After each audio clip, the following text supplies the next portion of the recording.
Kondisi pandemi yang sudah berlangsung setidaknya selama 8 bulan terakhir ini mendorong Indonesia, sebagaimana berbagai negara lainnya itu ke posisi resesi ekonomi.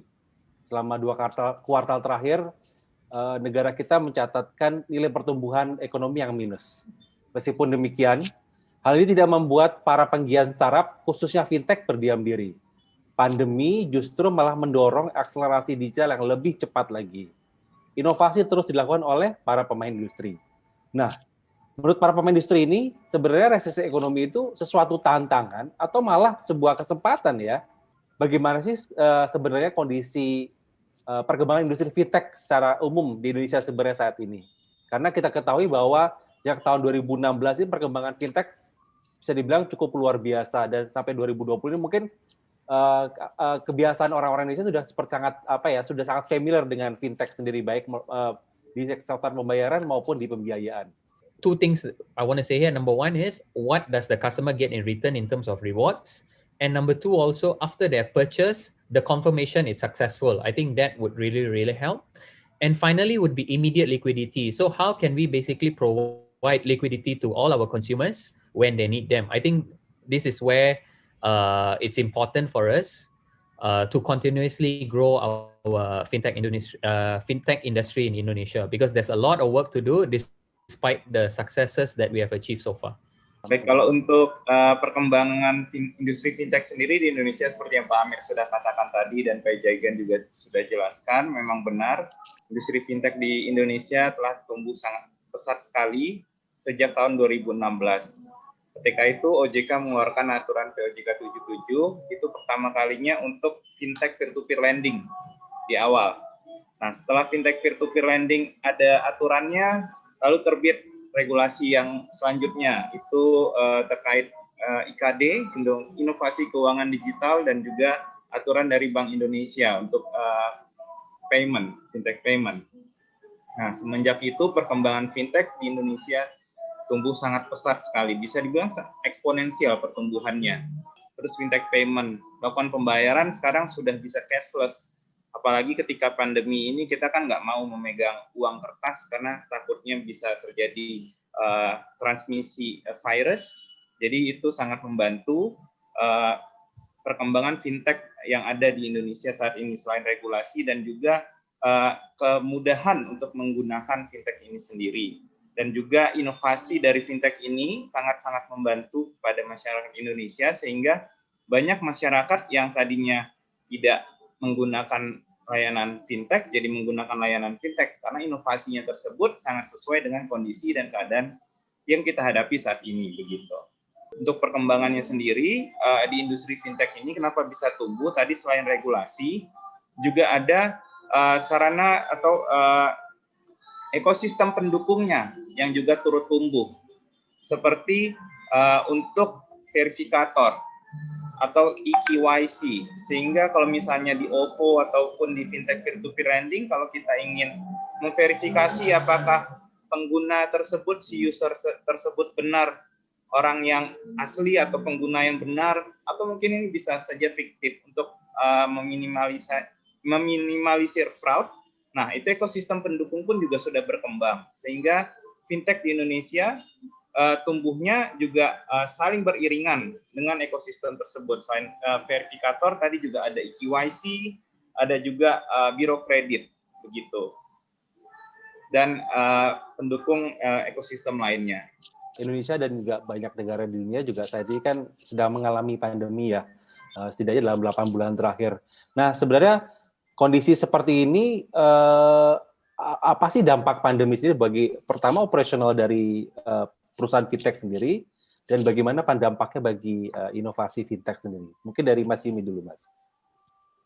Oke, kalau dari untuk dampak pandemi terhadap industri fintech itu sendiri, pertama mungkin saya jelaskan dari fintech peer-to-peer lending dulu. Yeah. Kalau di fintech peer-to-peer lending, semenjak adanya pandemi, itu PSBB pertama lah kita menyebutnya di bulan Maret-April, itu kami di fintech peer-to-peer lending itu langsung menetapkan algoritma AI kami untuk meminimalisir terjadinya risiko gagal bayar.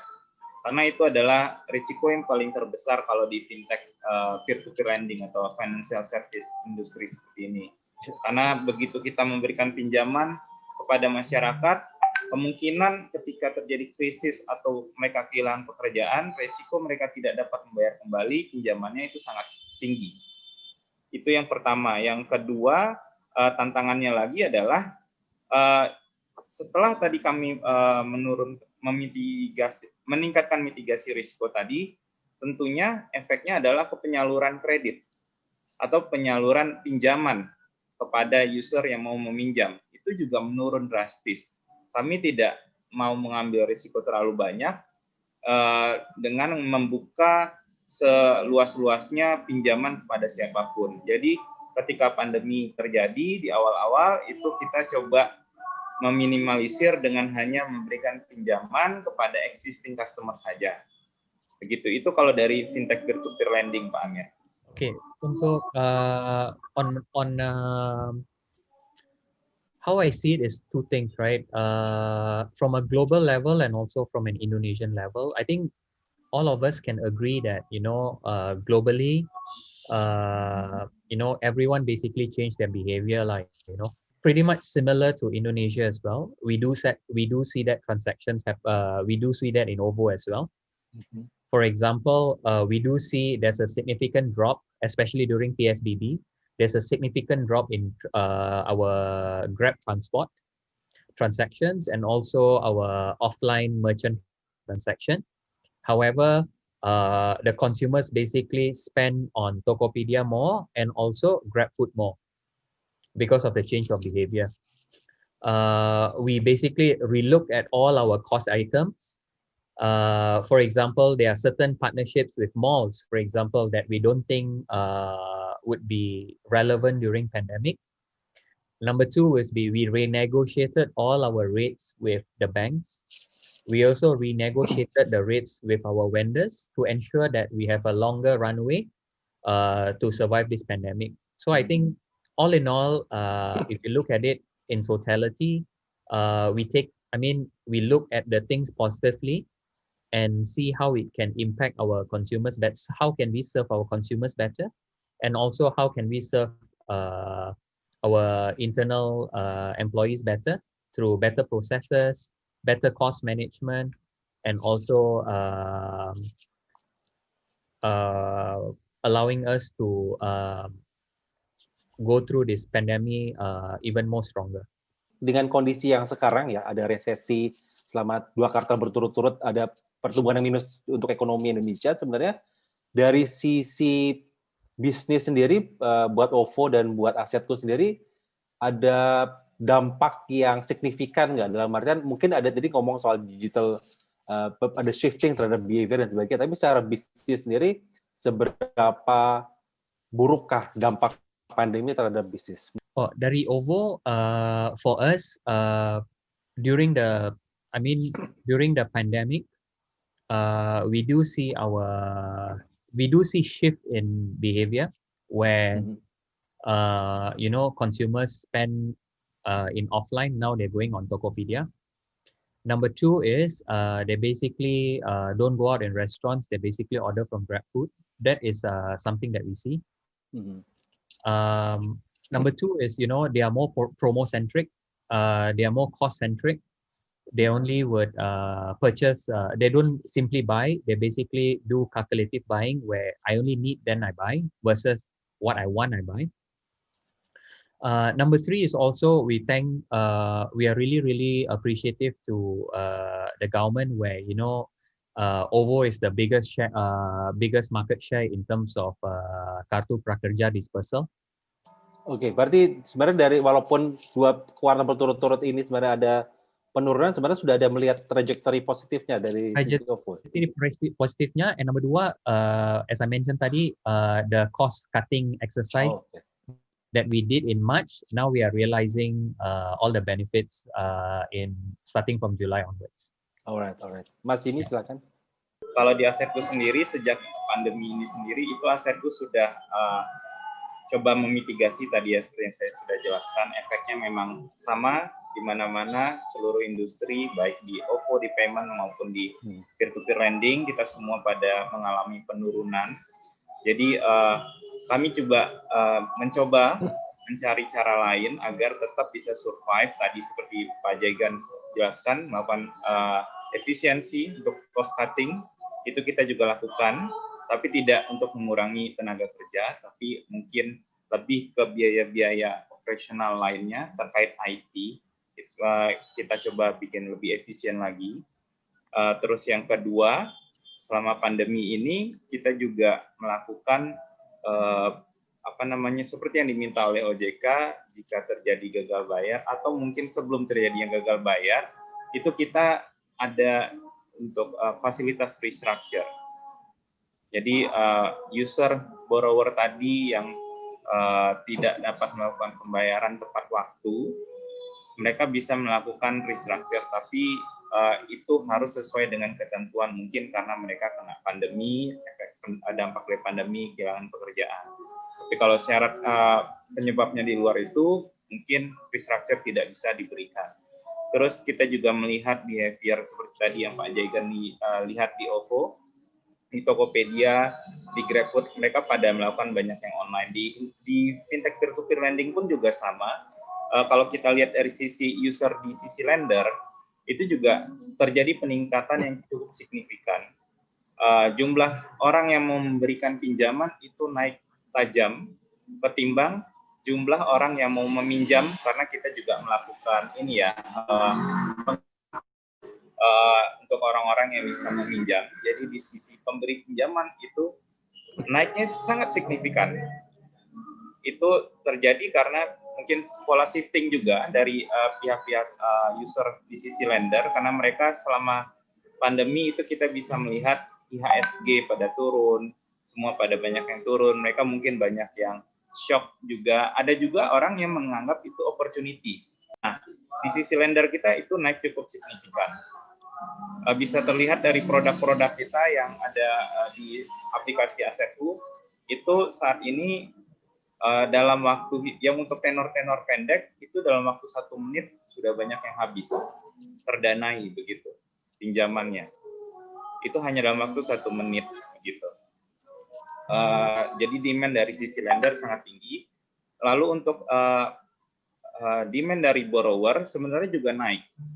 Hanya saja dari sisi kami pada platform peer-to-peer lending itu melakukan pengetatan kriteria. Karena kita ada 2 sektor sebenarnya, satu sektor konsumtif, sektor produktif, yang kedua adalah sektor produktif.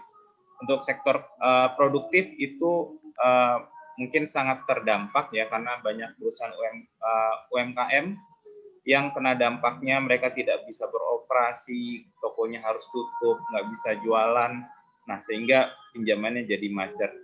Terus yang kedua, kalau dari sisi pinjaman konsumtif, itu cukup meningkat. Karena apa? Karena seperti tadi Pak Jaigan bilang, orang lebih banyak cenderung belanja online begitu. Nah, sedangkan kalau di kami di fintech peer-to-peer lending, kami juga bekerja sama dengan e-commerce, perusahaan-perusahaan e-commerce seperti ada yang bekerja sama dengan Tokopedia dan bekerja sama dengan Bukalapak dan lain-lain. Dan kalau di Asetku kita kerja sama dengan Akulaku, itu demand untuk orang belanja online itu sangat tinggi. Nah, salah satu inovasi yang ditawarkan oleh fintech peer-to-peer lending adalah memberikan kemudahan kepada mereka untuk membayarnya dengan cara cicilan begitu, ketimbang harus bayar full di depan. Nah, itu demand-nya juga meningkat tinggi. Begitu Pak Amir. Oke, tadi kan dari sisi ada peningkatan Mas ya Jimmy ya untuk permintaan untuk borrower gitu ya. Dan saya juga tahu kalau tidak salah dari data AFPI itu sendiri, walaupun datanya memang naik, tapi ada semacam peningkatan juga di NPL sebenarnya kalau dari sisi dari sisi para pemain. Nah, mungkin dari sisi Asetku sendiri mungkin bisa sharing bagaimana kondisi NPL di Asetku sendiri, apakah juga ada peningkatan dan bagaimana proses mitigasi untuk mengurangi risiko itu, Mas? Oke, baik. Kalau di fintech peer-to-peer lending, saya jelaskan dulu, kita menyebut namanya itu TKB 90 atau tingkat keberhasilan pembayaran selama 90 hari. Jadi kalau seandainya si user tidak bayar lebih dari 90 hari atau mungkin pengembalian dana si lender ini tidak bisa dilakukan lebih dari 90 hari, maka itu baru kita hitung sebagai istilahnya kalau di perbankan itu NPL, kalau di kita itu TKB-nya berkurang. Nah, kalau untuk di fintech peer-to-peer lending sendiri selama pandemi ini memang seperti yang Pak Amir tadi sebutkan, terjadi peningkatan di NPL atau TKB 90-nya pada turun.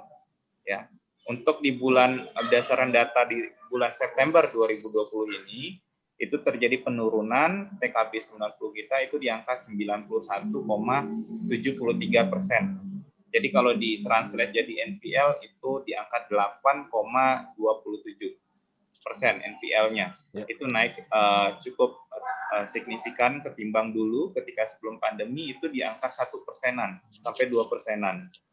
Jadi memang terjadi peningkatan. Namun lagi kita juga ada reaksi juga dari pemerintah untuk memberikan restructure, kesempatan restructure kepada borrower-borrower tersebut yang ingin, ya mereka punya niat baik untuk tetap membayar, tapi memang kondisinya saat ini belum bisa memungkinkan buat mereka untuk membayar, sehingga mereka bisa melakukan restructure. Jadi pembayarannya mungkin jatuh temponya bisa ditunda, di reschedule ulang begitu, sehingga kalau udah dilakukan restructure itu tidak dimasukkan ke dalam hitungan yang TKB tadi atau dimasukkan ke dalam NPL. Nah, terus yang kedua untuk memitigasi lagi, kita juga bekerja sama dengan perusahaan asuransi. Kalau seandainya terjadi gagal bayar, jadi kita bisa lakukan klaim kepada perusahaan asuransi, sehingga dana lender atau yang memberikan dana itu dananya bisa kembali lagi. Terus yang ketiga, kita tetap melakukan penagihan sesuai prosedur untuk dapat melakukan pengembalian dana, agar kita bisa melakukan pengembalian dana kembali ke lender. Tetap kita lakukan penagihan, tapi dengan prosedur yang mungkin tidak kita nggak boleh kasar ya, kita sudah punya SOP-nya sendiri, code of conduct dari asosiasi, sehingga kita harus jalankan sesuai prosedur tersebut. Begitu Pak Amir. Oke.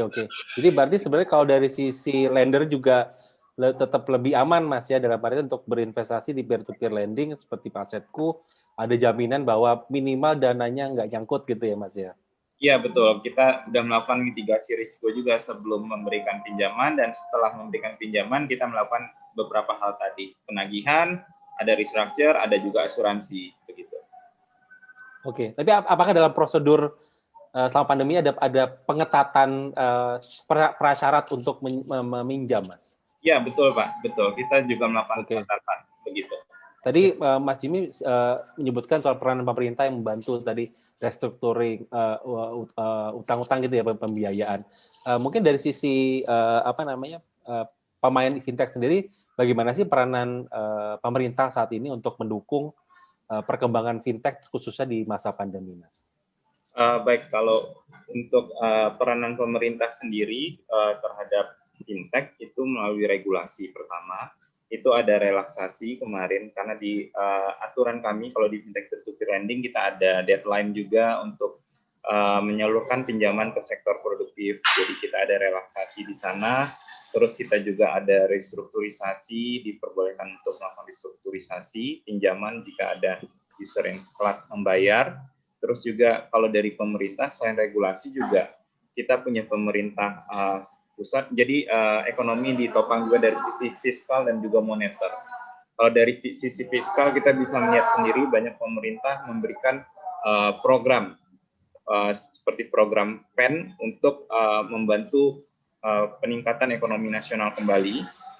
Terus juga dari sisi fiskal tadi juga pemerintah meningkatkan belanjanya sehingga dapat mendorong pertumbuhan ekonomi.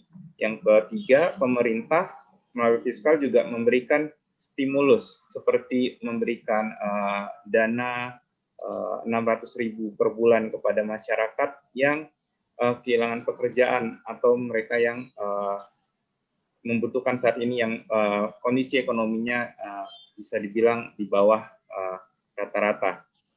Jadi mereka mendapatkan bantuan. Nah, itu juga sangat membantu. Dengan adanya itu, ekonomi bisa tumbuh lagi, sehingga di kami, di fintech peer-to-peer lending juga karena ekonomi tumbuh, sektor usaha tumbuh, kami pun juga akan mendapatkan efeknya juga. Terus dari sisi moneter juga pemerintah melalui Bank Indonesia juga sudah mengucurkan beberapa stimulus moneter seperti quantitative easing dengan membeli government bond yang diterbitkan oleh pemerintah Indonesia, sehingga pemerintah Indonesia dapat memberikan stimulus fiskal tadi kepada masyarakat. Nah, itu adalah beberapa bantuan atau yang bisa berdampak secara langsung maupun tidak langsung kepada sektor fintech tadi. Dari sisi regulasi ada dari OJK, kedua dari pemerintah melalui sisi fiskal, yang ketiga dari central bank melalui sisi moneter, quantitative easing. Begitu Pak Amir. Oh yeah, so I think OVO has been very, very fortunate to work with Bank of Indonesia and the government to basically be part of this fintech and also financial inclusion initiatives. So we have 3 initiatives here that we want to share. I think the point number 1 is QRIS. QRIS has been adopted across all our OVO merchants today. So we have about 700,000 merchants that's adopting QRIS. Now we are even rolling out QRIS across online merchants as well. Number 2 is around Kartu Prakerja. So Kartu Prakerja is a project that was launched by the government to basically stimulate the economy. As I mentioned just now, OVO has dispersed up to 1.5 million users, thanks to technologies like Pak Jimmy mentioned just now, eKYC, for example, that enables people to basically onboard ASAP and get their monies fast. And finally, also we work with PLN to basically help people who is affected by the pandemic, where we subsidize a portion of their electric bill, so that we can. I know it's not everything, but we're trying our best to work with them so that we try to reduce their burden. Nah, berikutnya kita ngobrol soal UKM, UMKM. UMKM kan bisa dibilang salah satu pilar ekonomi negara ya, dan kita ngeliat di beberapa periode mungkin sekitar 20-an tahun terakhir ini, di beberapa kali krisis ternyata UMKM ini merupakan suatu pilar ekonomi yang bisa mendukung perekonomian negara, misalnya waktu banyak big business yang malah tidak bisa survive gitu.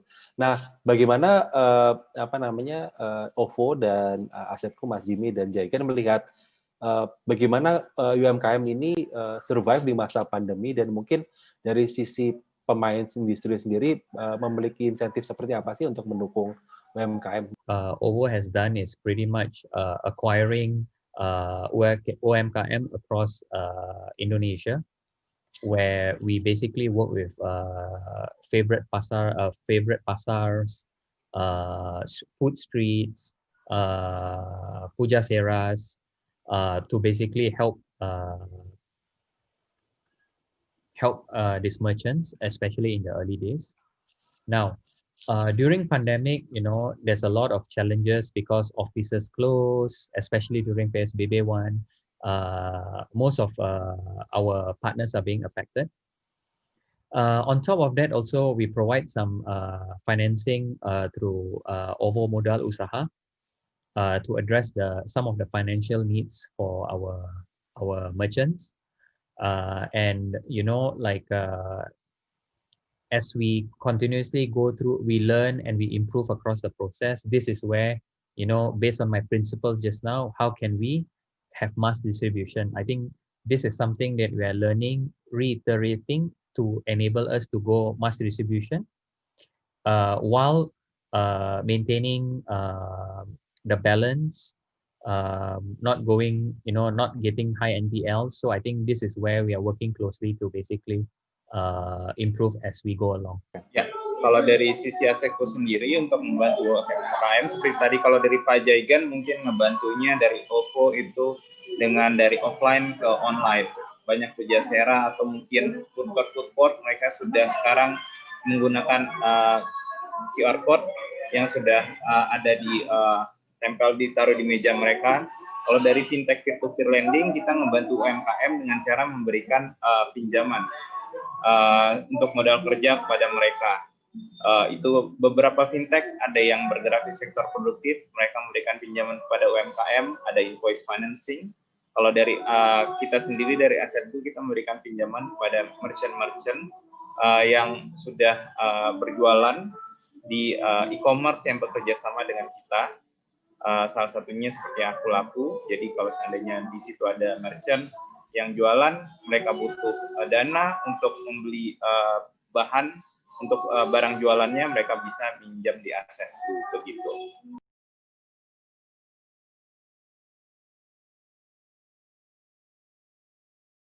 Dalam situasi resesi seperti ini, seperti apa sih strategi bisnis dari OVO dan Asetku agar tetap perform dan bersaing dengan para kompetitornya? Mungkin mulai dari Jaigan dulu.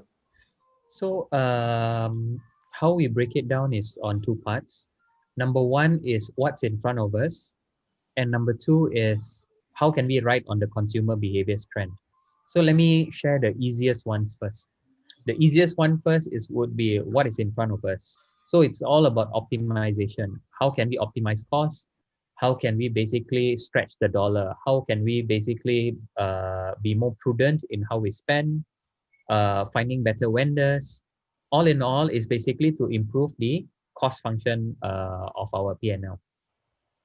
Oke, baik. Kalau dari sisi Asetku sendiri, kita biar tetap bisa maju di masa pandemi ini, pertama tadi seperti yang Pak Jaigan bilang, memang kita juga lakukan cost efisiensi agar tetap bisa running the company, gaji pegawai tetap dibayar, terus biaya-biaya operasional tetap bisa dilakukan pembayaran. Itu kita lakukan efisiensi juga di sisi IT. Terus yang kedua, kita tetap melakukan disbursement kepada user. Tadi kita dengan kerjasama dengan perusahaan-perusahaan e-commerce, sehingga strateginya adalah kita memiliki behavior.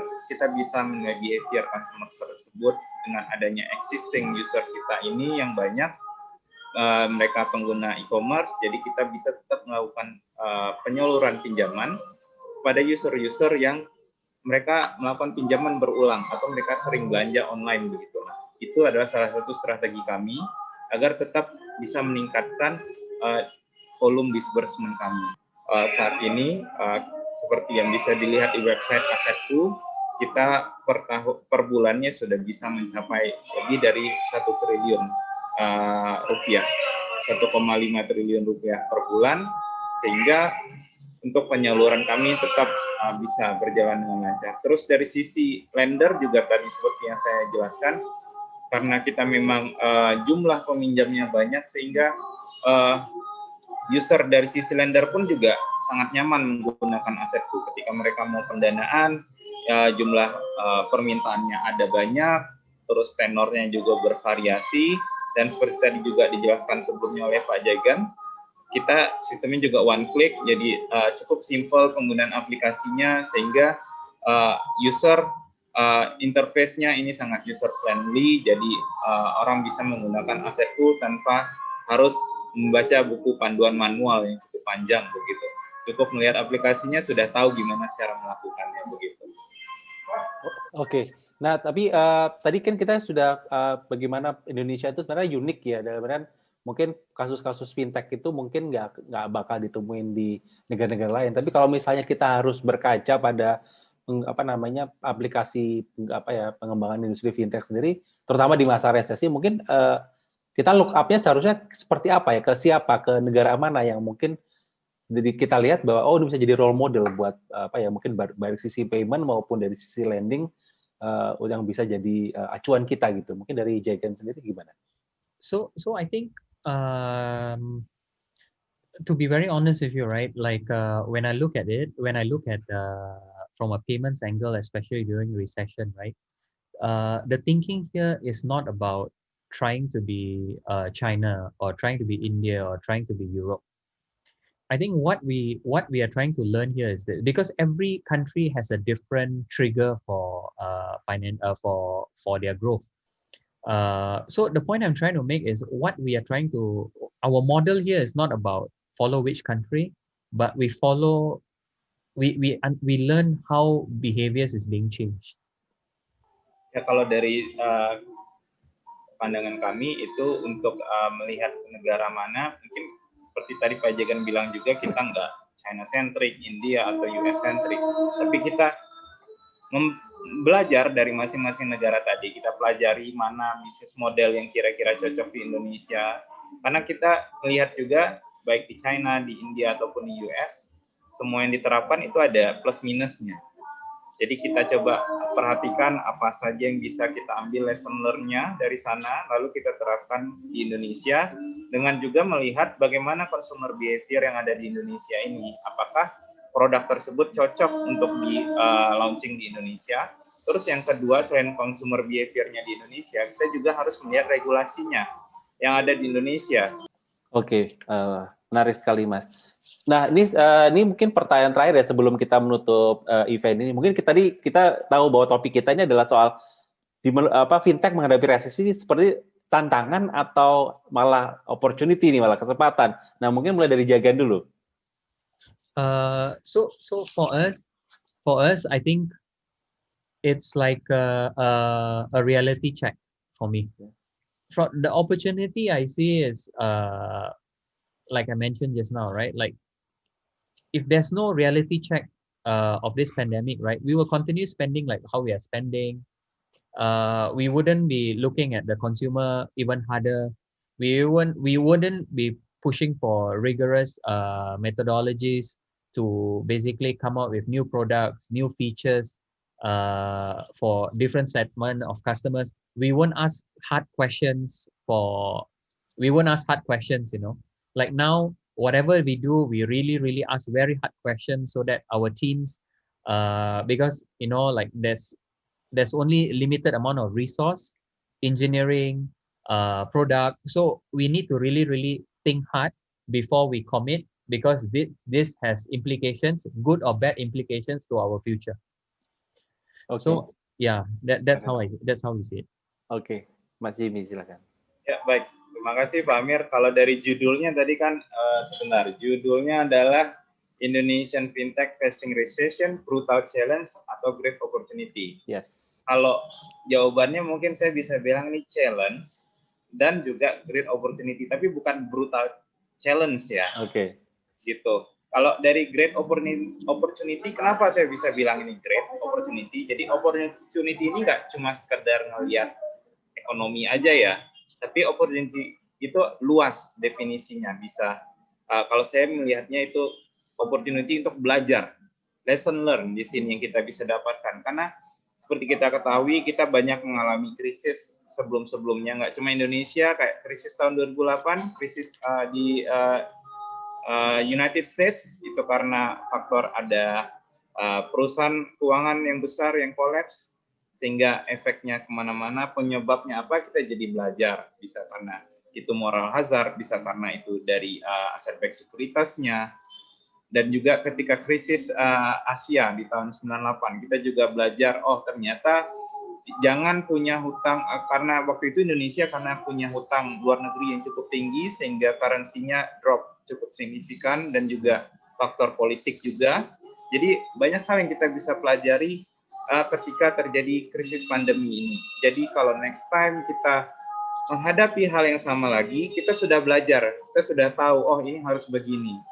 Itu adalah great opportunity yang kita selama ini nggak pernah dapatkan, baik dari sisi tadi untuk krisis kita bisa belajar gimana menangani krisis, terus juga dari sisi teknologi fintech banyak yang beradaptasi, perusahaan-perusahaan semua industri banyak yang beradaptasi dengan teknologi, seperti kita saat ini melakukan siaran itu menggunakan teknologi, tidak lagi tatap muka untuk seminar di aula yang besar begitu ya. Itu salah satu opportunity belajar yang kita sudah lakukan. Dan juga kalau dari sisi kesehatan, mungkin nanti next time kalau terjadi virus seperti ini, ada outbreak, jadi bagaimana untuk melakukannya itu sudah ada SOP-nya sendiri yang mungkin bisa langsung diterapkan, mungkin seperti kemarin di Wuhan langsung diisolasi atau apapun. Dan juga untuk penemuan vaksinnya juga manusia bisa jadi belajar bagaimana bisa menemukan vaksin lebih cepat. Kalau dari sisi fintech sendiri, ini adalah great opportunity untuk kita agar bisa belajar ke depannya bagaimana bisa mengutilize teknologi sebaik mungkin agar bisa terus tumbuh secara berkelanjutan.